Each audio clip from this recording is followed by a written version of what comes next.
Welcome to the Bendano Podcast, where we're calling a spade a spade. Great to be here with you guys today. How about that game last night, huh? Man, damn near put me to bed. And the commercials, come on, can we be creative, please? What's with the AI slop commercials yesterday during the Super Bowl? I remember growing up, the Doritos commercial, the Skittles commercial, the Budweiser commercials, great commercials back to back to back to back to back. Last night I'm watching, there's maybe 2, 3 commercials that get, let me stop. Caitlin Clark and her shoe release. Rumor on the street, if there's a lockout, they could potentially push back the release date. So hold on.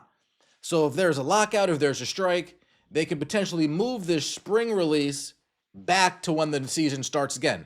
Now, my question is, what if there's no 2026 season, no 2027 season? Then what's Nike going to do? Are they just going to pick some random time? This shoe needs to come out as soon as possible.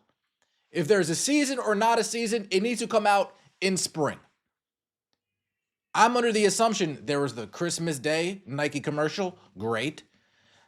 I really don't care about a lockout. There should have been a Nike commercial yesterday during the Super Bowl hyping up the shoe. There should have been a commercial yesterday during the Super Bowl hyping up the release of Caitlin Clark's shoe. 5 seconds, 10 seconds, 15 seconds, doesn't matter to me. Consistently, Nike is showing that they are dropping the ball. And if they push this back because there is a lockout, the wait and wait and wait and wait and wait, it's getting tiring. Put it out already, please. We have Shoe Insider, Nick DePaula, Insider, Slam Magazine, Front Office Sports. He knows his stuff when it comes to the marketing and the designing and all of that stuff.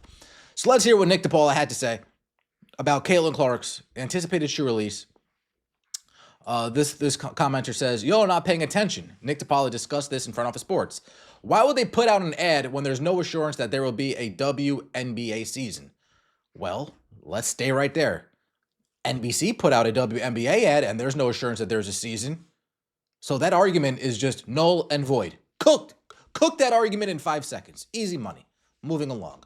Let's hear what Nick DePaula had to say. In terms of the design process here, because as you mentioned, the shoe's not going to be coming out until next year. Is there more pressure to get this first shoe right because of who she is and what she represents? And how long does it sort of take to put these shoes into production?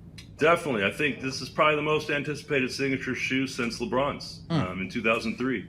So that's 22 years ago. As crazy as that sounds, obviously LeBron's still going. But when it comes to signature shoes, this is a shoe that everybody's been looking forward to.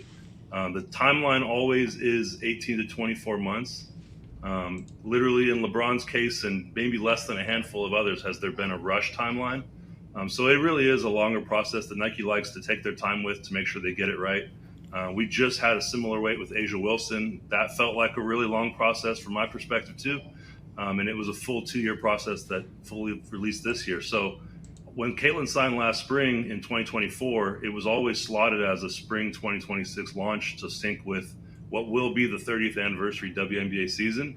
Unless there's a lockout, that's another conversation. But that was always the timeline they were tracking on and something that everybody's anticipating. So imagine this. Imagine going from comparing Caitlin Clark's shoe release date to LeBron's, the most anticipated since LeBron's, and then putting her in the same category as Asia Wilson as far as wait time goes. One more time. The most anticipated shoe release since LeBron's, and then we're putting her in the same category as Asia Wilson as far as wait time goes. 1 + 1 isn't equal 2 here. You would think that they would expedite the process. They would rush the process. They would put all of their eggs in this bucket, so to speak. But we talked about this last week. Nike and their initiatives couldn't let them do that. Nike and their biases couldn't let them do that. He said it himself. You see it with LeBron and a handful of others, a rush process. Yeah, Caitlin Clark should be one of those handful of others. That's just my interpretation. That's my perspective. They should have rushed this shoe out. And we're talking about why would they put out an ad when there's no assurance that there's no WNBA season? Well, why would NBC put out an ad either? Why would NBC put out an ad? We need to face facts.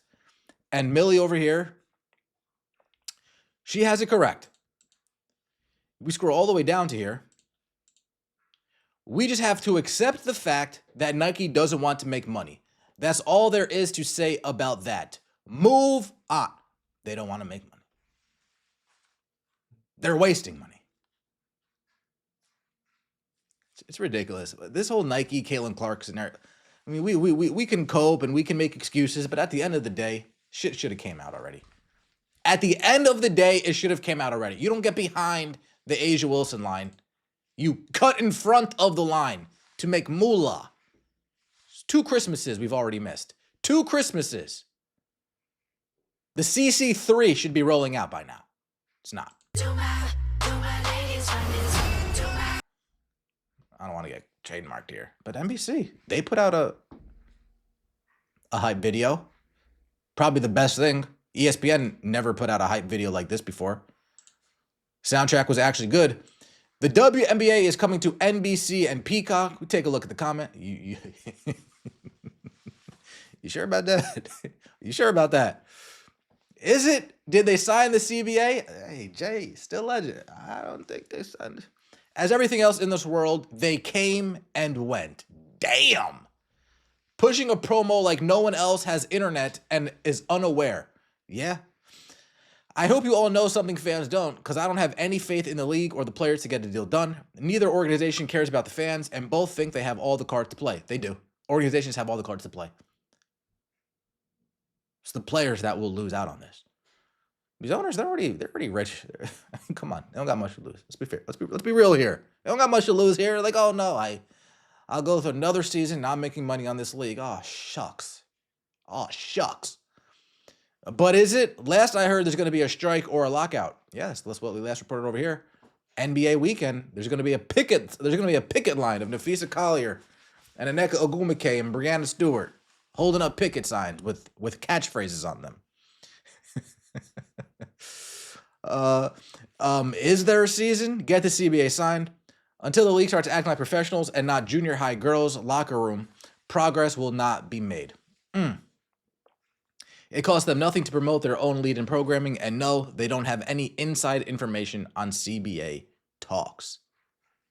Tell them to sign the CBA already. Oh yeah, folks, to this point right here, big mistake if you all force people to subscribe and watch. Don't buy your tickets yet. Don't make travel accommodations yet. Don't re-up your WNBA League Pass if you're going to do that yet. If you need other apps that you watch the WNBA with, hold off on all of that until a deal gets signed. Let me know your thoughts in the comment section below. Like the video, subscribe to the channel. That would mean so much to me. See you next time, and as always, take it easy.